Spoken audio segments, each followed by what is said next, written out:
Tahukah Anda, otak merupakan bagian tubuh yang paling penting bagi manusia? Sekarang angkat tangan Anda dan letakkan pada dahi. Tepat di situ, ada bagian otak yang paling istimewa. Bagian itu disebut prefrontal cortex atau disingkat PFC. Menurut peneliti otak Jordan Grafman, PFC ini hanya ada pada otak manusia, sehingga membedakan kita dengan binatang. Bagian ini diciptakan dan dirancang khusus oleh Tuhan supaya manusia mampu memilih dan memiliki etika. PFC berfungsi seperti pemimpin. Ia bertanggung jawab untuk berkonsentrasi, memahami benar dan salah, mengendalikan diri, menunda kepuasan, berpikir kritis, dan merencanakan masa depan. PFC adalah pusat pertimbangan dan pengambilan keputusan. PFC inilah yang membentuk kepribadian dan perilaku sosial. Sayangnya, PFC adalah bagian otak yang paling mudah mengalami kerusakan. Jika PFC rusak, maka kepribadian orang bisa berubah. Rusaknya PFC bisa disebabkan oleh benturan fisik, bisa juga oleh zat kimia, seperti narkotika, psikotropika, dan zat adiktif atau nafsa. Dan ternyata penyebab paling merusak juga pornografi, yang disebut narkolema, narkotika lewat mata. Bagaimana pornografi mempengaruhi otak dan pikiran kita? Adi, remaja 12 tahun, melihat gambar di TV yang menjurus ke porno. Awalnya, ia merasa kaget dan jijik. Ini karena sistem limbik di otak Adi menjadi aktif. Sistem limbik mengatur emosi juga keinginan makan, minum, dan berhubungan seksual. Sistem limbik ini kemudian mengaktifkan zat kimia otak bernama dopamin. Dopamin memberi rasa senang, penasaran, sekaligus kecanduan. Zat ini juga aktif jika orang mengkonsumsi nafsa. Oleh karena itu, sifat candu pornografi sama dengan sifat candu nafsa.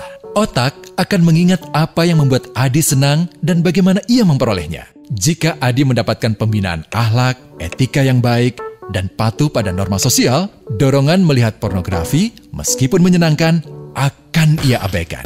Namun karena hal itu tidak ada pada diri Adi, ketika ia sedang merasa bosan dan ingin mencari kesenangan, otak akan mendorongnya agar melihat pornografi lagi.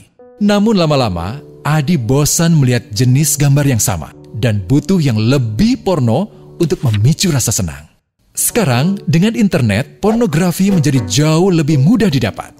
Pertama, Adi membuka internet dan tidak sengaja melihat gambar yang menjurus ke porno.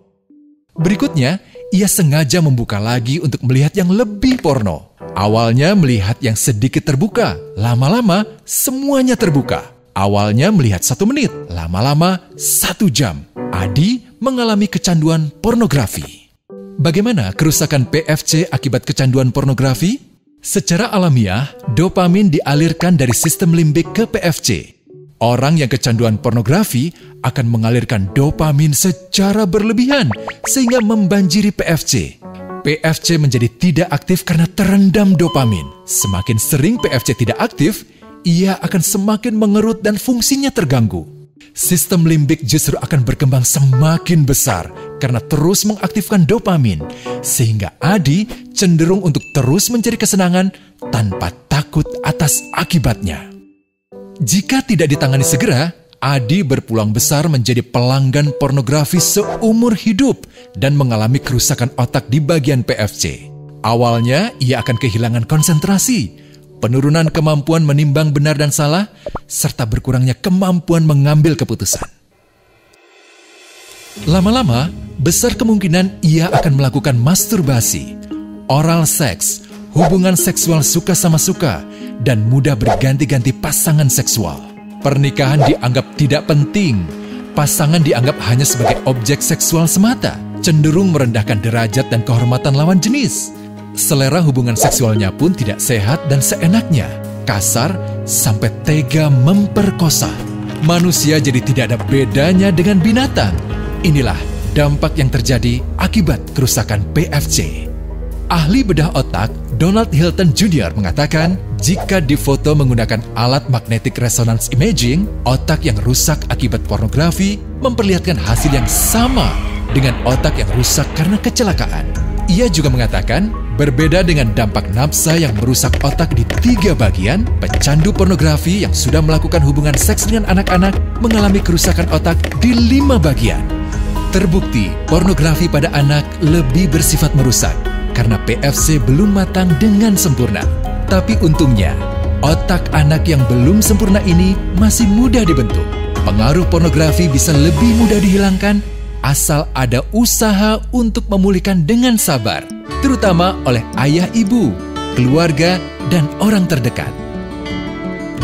Pelajari bagaimana mencegah dan menangani anak yang terkena pornografi. Mari lindungi generasi kita dari bencana pornografi dan kejahatan seksual.